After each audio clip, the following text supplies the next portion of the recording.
Hello, good morning, friends. Today we will discuss about analysis of case. Analysis is a step in case taking process where we arrange the system or systemic arrangement of symptoms which is collected from patients and pathological data under various headings. Analysis case taking के बाद में वो process है जिसमें हम symptoms जो case taking और different source like pathological findings clinical examination के द्वारा हमें मिलता है उसे हम सिस्टेमिक अरेंजमेंट करते हैं। A homeopathic physician is required to be well in the art of case taking. His instruction for case taking is given by Dr. Hahnemann in Organon of Medicine in aphorism 83 to 104.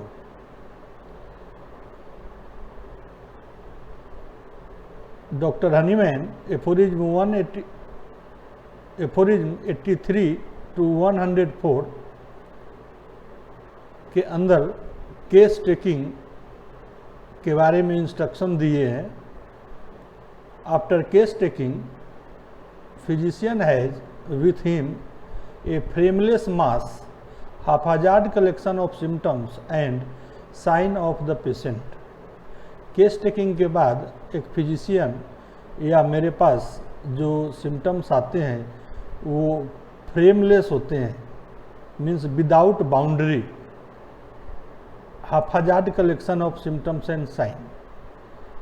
Unless the physician arranges the data available with him in a systemic manner, it is likely that he will miss out the certain points in the further processing of the case, leading to a distorted image and faulty prescription. To prevent this, analysis should be done. Analysis से हमें क्या फ़ायदे होते हैं या किसी physician को, case taking के बाद जब तक हम उस केस के सिम्टम्स को अरेंज नहीं करते, जो डाटा हमें प्राप्त है, तो हो सकता है कि कोई इम्पोर्टेंट डाटा या सिम्टम्स उससे छूट जाए और ये टोटल प्रोसेस जो है वो गलत हो जाए, जिसके कारण डिजीज़ का इमेज गलत बने और गलत प्रिस्क्रिप्शन हो जाए। इससे बचने के लिए हमें एनालिसिस ऑफ सिम्टम्स करना चाहिए, सिम्टम्स को प्रॉपरली अरेंज करना चाहिए।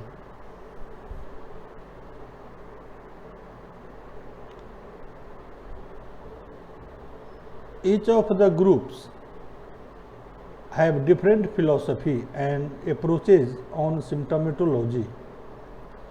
Each of the groups means stalwarts of homeopathy, Dr. Kent, Boning Hussain, Boric, Boger, have different philosophy and approaches on symptomatology.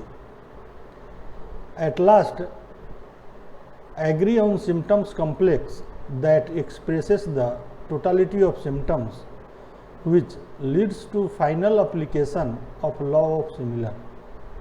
Analysis is also important as it aids evaluation and helps.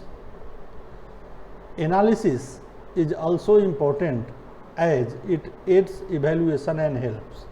Analysis हमें evaluation में मदद करता है। Evaluation of symptoms means giving the proper worth of A symptoms, किस symptoms को हमें कितना importance देना चाहिए, और ये डिपेंड करता है कि केस किस कैटेगरी का है, उसमें कैसे सिम्टम्स है।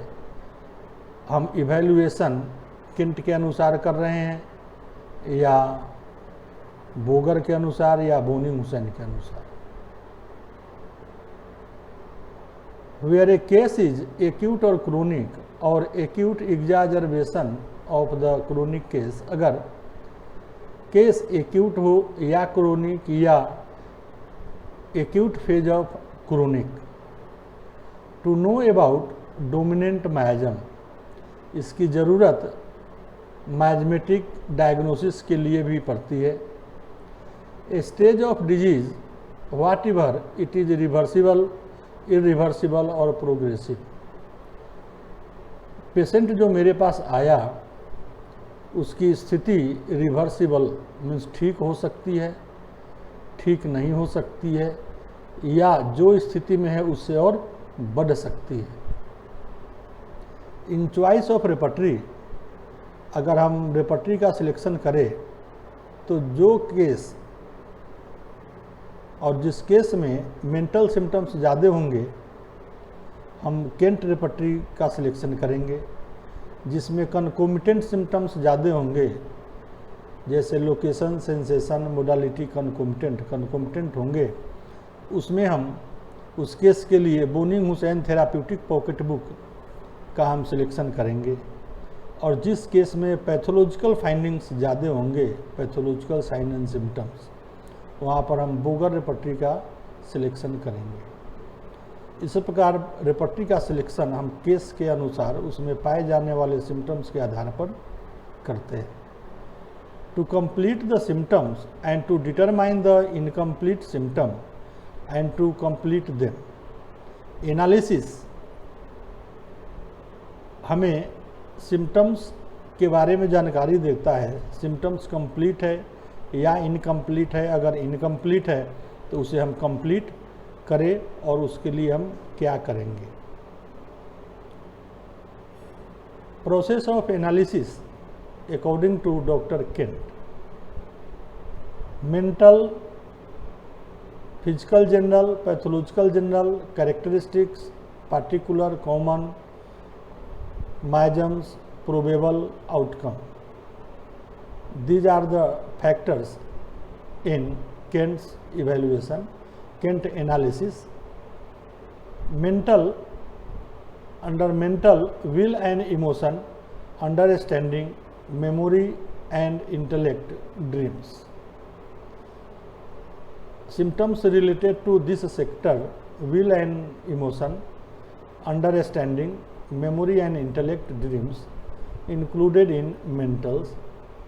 Physical generals, cause or elements from aversion, craving, appetite, thirst, stool, urine, sleep, perspiration. Patient says, I am sleepy, I am thirsty, is general symptoms. If sensation or modality occurs more than 2 places, it can be generalized. Partial generalization, perspiration of soul, characteristics particular, perspiration of axilla particular, offensive perspiration in axilla, palm and sole, it is physical generals. So this is the examples of characteristics particular, and physical general. Thermal state, menstrual state, sexual condition, constitution, diathesis, temperament, different tendencies, vital data like blood pressure, pulse, respiration, gait, different posture, family and past history, also important for analysis of case. Pathological general, characteristics particular, location, sensation, modality and concomitants, particular symptoms assume importance. When in a case there is weak general, when generals point to more than one remedy in acute cases, these are the area of characteristics particular. Common symptoms. These are common symptoms to patient suffering from any disease or complaint. They are least important and present in many individuals suffering from same disease. Common symptoms एक बीमारी में और बहुत सारे patient में जो same बीमारी से सफ़र कर रहे हैं उसमें पाए जाते हैं, जिसका यूज हम डिजीज डायग्नोसिस में करते हैं. They are useful for various disease diagnosis and not for selection of similimum, like vomiting in gastroenteritis, polyuria, polydipsia, polyphagia in diabetes are common symptoms become peculiar when they are facilitated with sensation or modality. Common symptoms के साथ अगर sensation और modality हो तो वो peculiar symptoms में convert हो जाता है या उसका यूज हम कर सकते हैं. लेकिन कॉमन सिम्टम्स का जनरल यूज हम disease diagnosis and diet management and prognosis में कर सकते हैं. ये इम्पोर्टेंस है common symptoms. About modality. Aggravation. Aggravating factors in the emotional sphere are all important. वैसे सिम्टम्स जो इमोशनल स्फीयर को एग्रावेट करते हैं, चेंज करते हैं. Next importance is the factor which could be considered to be in the general sphere. Amelioration. Emulations are considered last as very often the patient has few observations to make on his point. Analysis में हम aggravation से एम्लुरेशन का importance कम देते हैं. Importance of modality. It is about related to the selection of remedy. Then it also helps in the diagnosis of disease. Example, stomach pain ameliorated by eating in duodenal ulcer. If patient suffers from duodenal pain or vague case of the peptic ulcer, in peptic ulcer is combination of gastric ulcer and duodenal ulcer. तो खाना खाने के बाद में दर्द अगर बढ़ता है तो ये गैस्ट्रिक अल्सर है, अगर कम हो जाता है तो डिओडेनल अल्सर है. इस प्रकार हम कॉमन सिम्टम्स का यूज डिजीज डायग्नोसिस में कर सकते हैं. Modality according to doctor Gibson Miller, there are 6 types of modalities. Thermal, meteorological और barometric, metabolic, physical, psychological and chronological. Thermal, heat and cold. Meteorological और barometric, wind and thunder. Metabolic, drinking, eating, stool, urine. Physical, movement, joints, muscular. Psychological, cheerful, sad, etc. In this way, we see the different aspects of the analysis of symptoms, its use and use of symptoms. I think this video give you more information about analysis of the case according to Dr. Kent with example, I request you to subscribe my channel,